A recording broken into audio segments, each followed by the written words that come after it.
El ICES presenta la primera entrevista en formato virtual realizada por nuestro equipo. La misma tiene por objetivo aportar a los debates que consideramos estructurales en esta coyuntura histórica. En ese sentido, tenemos la humilde intención de brindar elementos para reflexión y problematización necesaria para pensar un proyecto estratégico de nación. Reflexión que surge desde la mirada de los trabajadores en general y del sindicalismo en particular. La entrevista expresa las visiones de Walter Formento, director del Centro de Investigaciones en Política y Economía, y Francisco Pancho Pestaña, profesor de la Universidad Nacional de Lanús, ambos intelectuales militantes del campo nacional y popular. En esta oportunidad reflexionan sobre la unidad estratégica del movimiento obrero organizado y los trabajadores de la economía popular. Dan cuenta de las nuevas formas de producción en el mundo moderno y su impacto en el trabajo formal e informal, como así también sobre la perspectiva histórica de esta confusión y los desafíos para el futuro.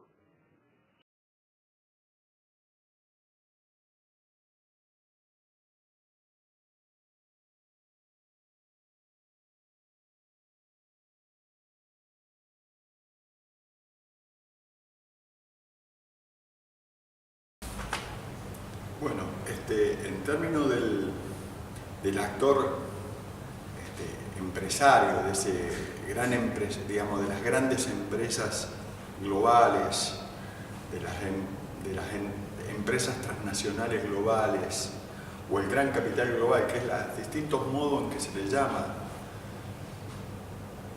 a la forma de empresa o la forma de capital que se ha vuelto dominante. Y uno dice, se ha vuelto dominante, y esto sucedió entre 1980 y 1990, en que esta forma de empresa se vuelve dominante en la órbita de la economía. Ninguna duda, compitió desde 1940, 50 en adelante con las grandes corporaciones multinacionales que dominaban regiones. Pero lo que tenemos hoy son empresas transnacionales o redes financieras globales, y cuando decimos financieras incluye la producción, que tienen una escala de erradicación, localización, producción, que uno dice entre 130 y 160 países. Entonces uno empieza a hablar en ese sentido del gran capital global. Pero cuando uno define este actor, digamos, en términos generales, también cambió el modo en que se apropia del trabajo, del esfuerzo, del valor, digamos, ¿y cómo lo hace? Bueno, en lo que se llamaba la empresa, es decir, la unidad empresa donde se llevaba adelante el proceso de trabajo, hoy tenemos que está como fraccionado. Lo que llamamos la unidad de ensamble de bienes y servicios y lo que se llama la red global de proveedores de bienes y servicios. La unidad de ensamble de bienes y servicios productivos, comerciales y financieros, incluso de transporte, ocupa el 10%, no más del 15% del conjunto de los trabajadores, que es lo que normalmente coincide con los viejos establecimientos que nosotros conocíamos. Bueno, es decir, lo que nosotros conocíamos con la empresa, que era formal, donde vos ibas a trabajar y estabas en blanco y estabas en relación a la alta gerencia, bueno, es el 10%. El 90% de los trabajadores, incluso del pequeño empresario, forma parte de la red de proveedores, donde el pequeño empresario ya es un proveedor. No es un pequeño empresario, es decir, su grado de autonomía respecto de la gran empresa han sido reducidos casi a cero. Es decir, un pequeño empresario hoy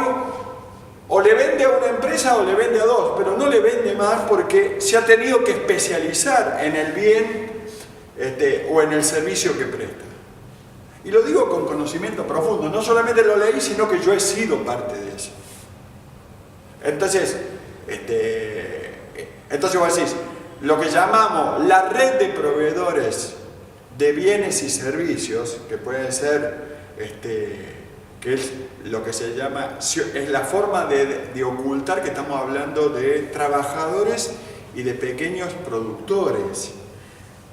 que lo que más hacen es trabajar. Lo que pasa es que a veces, como son dueños de alguna maquinaria, de algún establecimiento, creen que tienen alguna diferencia con los trabajadores, pero en términos reales para el capital no tienen ninguna diferencia, los explota a ambos por igual. Entonces uno dice, pero esta red global que de alguna manera es donde está el 90% de los trabajadores y los pequeños productores, está compuesta por una red de unidades que tienen 100, 50, 75, 150, 300 trabajadores como mucho. Es decir, estoy hablando de la media. ¿Por qué? Bueno, esto es parte del miedo que tiene el gran capital financiero global a la organización de los trabajadores, algo que vivió desde las grandes movilizaciones del principio del siglo, de 1900, 1905, 1910, 1920, es decir, donde el movimiento obrero no solamente era un sujeto con poder en la negociación sindical, sino que empezó a ser un sujeto con poder en la negociación política, e incluso empezó a tener una organización y cuadros de organización que ya no se planteaban solamente la cuestión sindical, sino la cuestión política y las cuestiones del poder, e incluso desarrolló todas las cuestiones que hacen a la formación en las capacidades estratégicas del poder, y en términos cuantitativos empezó a ser, digamos, una masa, una cantidad que realmente amenazaba en lo cuantitativo el poder del gran capital, pero no es solamente amenazaba en términos cuantitativos, sino que cualitativamente empezó a desarrollar las organizaciones. Entonces, el desarrollo de las organizaciones, de la organización del capital financiero en una red global de proveedores de bienes y servicios, tiene un doble origen. Por un lado, la propia lucha y competencia con las grandes corporaciones multinacionales, donde la red financiera global lo que logra es ventajas competitivas porque ahorra mucho en la fuerza de trabajo. Estaríamos diciendo que el trabajador que trabaja en las redes financieras de proveedores, en la red de proveedores, gana por lo menos un 50% menos que los trabajadores que trabajan directamente en los establecimientos de ensamble, es decir, los establecimientos centrales. E incluso la mayoría tiende a estar en negro. Entonces, por un lado, la red financiera global, el capital financiero global, nace en la competencia y lucha contra las corporaciones financieras multinacionales, el gran capital multinacional, pero por otro lado, se desarrolla y especializa en muchas características por esta lucha que tiene en relación con la clase trabajadora en su conjunto, con el movimiento obrero organizado en su conjunto.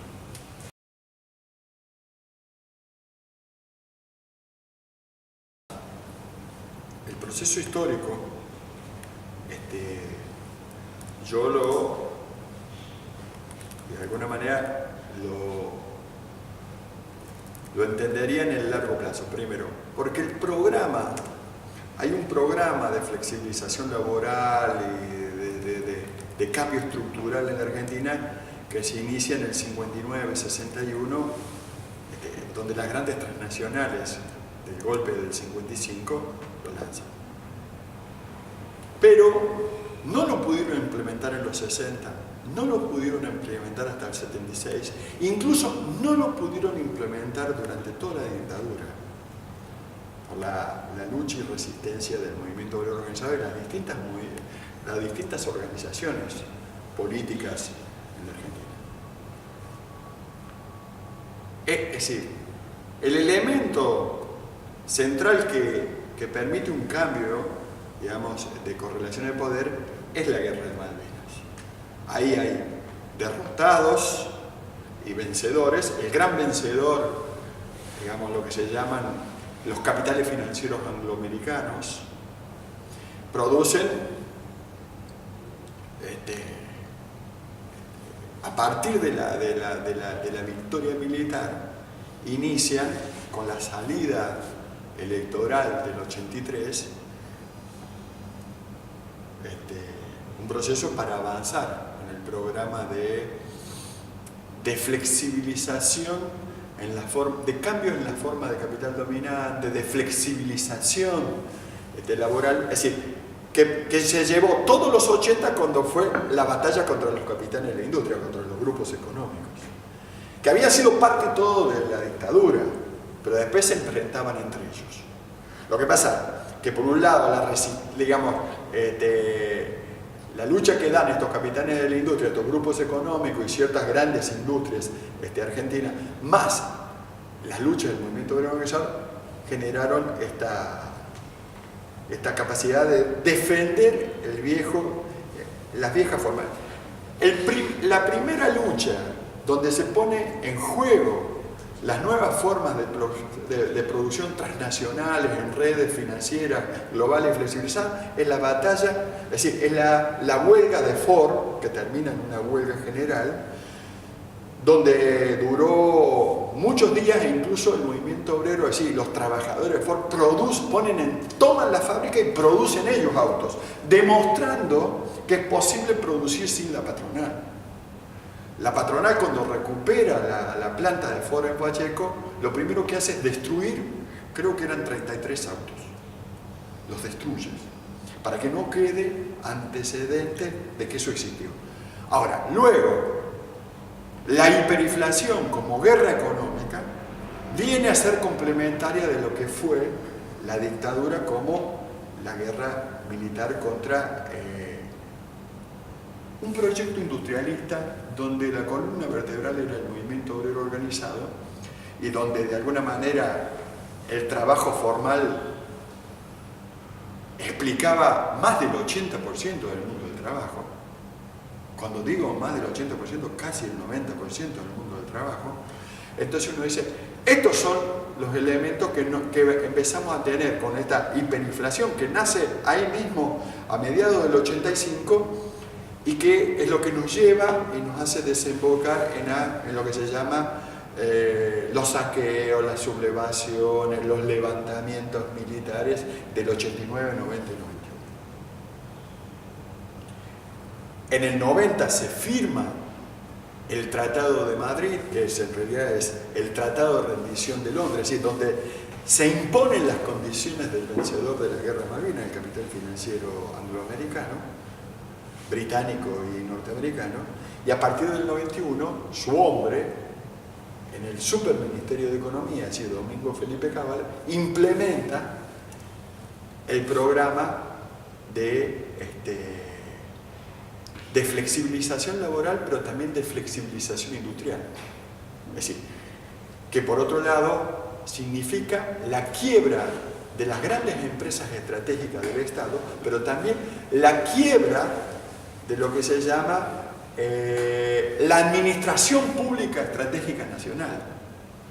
Porque las grandes transnacionales globales necesitan que la administración pública de las naciones también quiebre y sea desmantelada, porque es el más serio oponente a la administración estratégica privada de las grandes transnacionales globales. Digo, porque a veces no recordamos el peso de la administración pública estratégica nacional. ¿Y por qué? No solamente nacional, sino también la provincial y municipal. Entonces, esto lleva, y en esto están de acuerdo todo el capital financiero, los grupos económicos, las multinacionales y las redes financieras globales. Lo que pasa es que a partir del 93-94 se da una batalla desenfrenada entre ellos, donde se empieza a implementar lo que se llama el modelo de las grandes redes financieras globales, que implica la terciarización de en forma de pequeñas y medianas empresas, de las grandes empresas, ¿no es cierto?, de las grandes plantas. Por ejemplo, la Ford, de tener 12.000 trabajadores, tenía en planta 2.300, pero la planta era una unidad de ensamble. A partir de ahí, los otros 10.000 o 20.000 o 25.000, como se informó en 1997, empezaron a formar parte de las redes de proveedores, que eran la vieja fragmentación de la unidad productiva que estaba en Pacheco. Entonces, esta unidad de proveedores no importaba si era informal, no importaba si estaba en negro, no importaba el grado de flexibilización. Lo importante es que, primero, debilitaba al núcleo obrero de la planta central y las comisiones internas y el movimiento obrero en su conjunto, que de alguna manera sobre ellos había recaído la persecución de la dictadura en adelante, del 76 en adelante, en su mayoría, sino que avanzaba en este proceso no solamente de flexibilización, sino de desocupación masiva, porque a partir de ahí los proveedores podían ser de la Argentina o de cualquier lado del mundo. Ahí se empieza a generar la masa de desocupados, que todos venían de tener trabajos formales. Por eso, el movimiento de trabajadores desocupados, llamado luego movimiento piquetero, porque el principal instrumento de lucha era el piquete, y se lo nombraba por el instrumento de lucha para tratar de ocultar que eran todos trabajadores. Los principales dirigentes piqueteros venían de haber sido parte del movimiento obrero y de haber sido comisiones internas, dirigentes, parte de las movilizaciones y de la militancia, que se sumaba a aquellos que venían del trabajo, de trabajar en alguna empresa, y a aquellos que militaban en los barrios. Porque el movimiento piquetero reunía estos dos actores, donde la mayoría tenían trabajos formales. Pero todos habían sido parte del movimiento obrero organizado en algún lugar, y ese entrenamiento se vio. Pero, porque vos fíjate, vos decís, ¿dónde nace el movimiento piquetero? En Cutralcó, es decir, ¿dónde nace? Donde empezaron a fragmentar al infinito a YPF, que es el primero. Y de ahí nace eso que va hacia Salta, hacia Mosconi, que es YPF, General Mosconi, y va a Comodoro Rivadavia, YPF Comodoro Rivadavia, y de ahí viene hacia Plaza de Mayo, diríamos. Entonces, este es el origen. Lo que pasa es que en el medio el enemigo actúa confundiendo el movimiento, digamos, discursando sobre el movimiento piquetero, tratando de decir que el movimiento piquetero tiene un origen social e histórico, político, distinto del movimiento obrero organizado. Pero en esto ingresa el izquierdismo, es decir, el infantilismo izquierdista, que ve la oportunidad también de disputarle al movimiento obrero organizado, no por dentro, sino por fuera. Por lo tanto, hace de ala izquierda del proyecto financiero global, porque izquierda y derecha siempre se entiende si uno define derecha e izquierda de qué proyecto estratégico, y en este caso era el del proyecto. Y eso que hacia el 99, 2000, 2001 marchaba a la recomposición de la unidad del movimiento obrero organizado y trabajadores formales con los trabajadores informalizados, en realidad el principal obstáculo que exige en el 2000-2001 es este peso del izquierdismo, que de alguna manera impidió que el MTA, y particularmente Hugo Moyano, expresando el movimiento obrero organizado, el que de alguna manera en ese momento sintetizaba en el MTA y el coso, estuviera en la reunión que se había hecho para ir de alguna manera empezando a caminar la unidad. ¿Por qué digo unidad y no digo alianza? Porque como es la misma clase de trabajadores, son todos trabajadores, lo que cabe ahí es pensar la unidad de los trabajadores, porque la alianza uno la hace con las otras fracciones. Por ejemplo, la alianza del movimiento obrero organizado siempre la hace con el movimiento de empresarios nacionales, porque son dos fracciones de clase distintas, es decir, dos clases distintas, la clase trabajadora y la clase del pequeño empresario. Entonces, yo digo, ese camino se inició. ¿Cuál fue el obstáculo? Ese. La sabiduría del tiempo y de las luchas y de los aciertos y los errores nos trae al 2016, donde han madurado las condiciones para la unidad. Y es ahí donde los trabajadores formales, digamos, organizados y conducidos por la CGT y el movimiento obrero organizado en la CGT, tiene la capacidad de inteligencia, pero también la tiene el movimiento de trabajadores en organizaciones sociales, en cooperativas, porque de alguna manera ese es el caminar del 2005 en adelante. También han madurado que es necesaria la unidad de la clase trabajadora en su conjunto y del movimiento obrero organizado, sea sindicalmente o, digamos, socialmente, convergiendo en la gran casa de los trabajadores, que este es un mensaje para todo el movimiento obrero organizado, es decir, de los trabajadores formales, como para el conjunto de los trabajadores informales.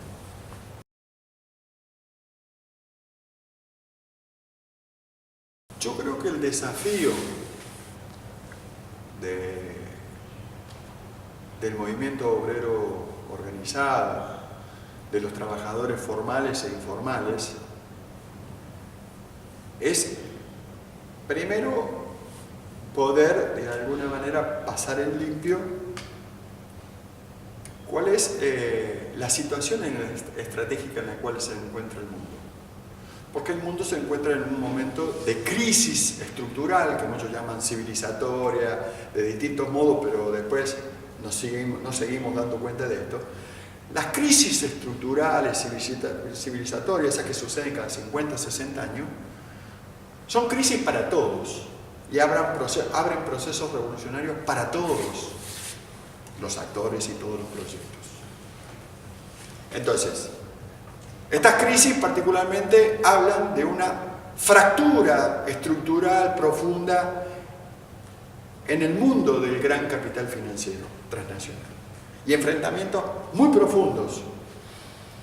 que pueden llevar años resolverse. Y por lo tanto también abre la posibilidad que desde lo popular pueda emerger una alternativa en un momento en que el movimiento obrero organizado en términos internacionales también va consolidándose en la conciencia de que necesariamente debe comportarse como un actor que pueda pensar un mundo alternativo con todos adentro. Primero, el otro gran desafío es no solamente construir la unidad de los trabajadores, formales e informales, en blanco y en negro, que trabajan en alguna empresita o que changuean, y con esto fortalecer el desarrollo de las organizaciones de los trabajadores, sean formales o informales, y el desarrollo de los dirigentes de las organizaciones de los trabajadores formales o informales, y la formación y la transferencia de historia de los dirigentes de las organizaciones de los trabajadores formales o informales, sino que además tiene que pensar algo que ya viene pensado hace mucho tiempo, por lo menos hace 70 años, que ahí sí la alianza profunda con el movimiento empresario nacional, del empresariado nacional o de los productores nacionales, en el momento en que el empresariado cada vez más tiene condiciones de empresariado y cada vez menos de empresario y cada vez más de productor directo, que casi se confunde con un trabajador que es dueño de sus herramientas. pero que en sus ideas, en su historia, se sigue comportando como esa clase media de pequeños empresarios y productores, pero que en su realidad objetiva es más un productor trabajador que un empresario que tiene cierta ganancia mínima. Y por otro lado, yo creo que el movimiento obrero organizado, que es el que de alguna manera el que mayor historia y claridades tiene acerca de las luchas ganadas y perdidas y los desafíos del mundo y las cuestiones internacionales del movimiento obrero organizado sindicalmente en términos internacionales, es empezar a ver a los jóvenes, y particularmente a los jóvenes de la formación universitaria. Particularmente en una Argentina que ha multiplicado la cantidad de universidades y ha multiplicado los espacios para que haya estudiantes universitarios, porque el estudiante universitario no es más que un trabajador en formación en grado de calificación de obrero calificado. Más aún cuando en la Argentina, hacia el 2016, la universidad pública tiene un tamaño que es por lo menos 7 veces mayor a lo que el proyecto financiero neoliberal global quiere, necesita o está dispuesto a tolerar. Por lo tanto, ahí hay un mundo de trabajadores en la universidad que ya están sindicalizados, pero hay un mundo de jóvenes, estudiantes, universitarios, que tienen organizaciones sindicales propias, el centro de estudiantes, y que participan, que hay que tenerlo en cuenta. ¿Por qué digo que hay que tenerlo en cuenta? Porque el capital financiero global y las transnacionales globales tratan de potenciar las clases medias, y particularmente las clases medias profesionales, como un sector social distinto y enfrentado a las clases trabajadoras más obreras y de tradición, digamos, que su calificación viene a lo mejor de la escuela técnica media y no de las universidades. Entonces es muy importante tener en cuenta estas clases medias de trabajadores profesionales, porque normalmente tiene el capital financiero transnacional global y el neoliberalismo financiero transnacional global tiene una política para esas clases medias para que compitan y se enfrenten, no solamente como jóvenes contra viejos y veteranos, sino como clases medias profesionales y educadas, enfrentadas a el mundo del trabajo práctico, que de alguna manera no ha leído libros en la biblioteca. Entonces, ¿por qué digo esto? Porque con el gran objetivo que tienen las redes financieras globales de destruir la organización sindical del movimiento obrero organizado y los cuadros de organización y los dirigentes de la organización sindical, no solamente tienen por objetivo destruir la organización sindical, sino también copar los partidos donde el movimiento obrero organizado y la clase trabajadora y los trabajadores eran la columna vertebral. Esto pasó en el Partido Laborista y en el británico y en el Partido Demócrata norteamericano y en el Partido Obrero Socialdemócrata español o alemán, menos en el alemán que en el español. Y en este sentido, el tema de la seducción de las clases medias a partir de una política de irradiación mediática en términos de la exaltación de las minorías originarias, de género, pero particularmente que destruyan organizaciones y dirigencias, pero que nunca formen organizaciones y dirigencias de las minorías, porque de última serían parte de la organización del movimiento obrero organizado o parte de un frente, es donde lo terminan en última instancia imponiendo, exaltando, legitimando que los verdaderos interlocutores del poder mediático financiero global son los profesionales de la alta gerencia y los profesionales de la gerencia, porque ese es el verdadero clase media profesional que le interesa a las transnacionales globales. Todo el otro mensaje de seducción al mundo de los trabajadores profesionales o a los estudiantes universitarios que van a ser trabajadores profesionales es una distracción para distanciarlo y enfrentarlo con el movimiento obrero organizado sindicalmente.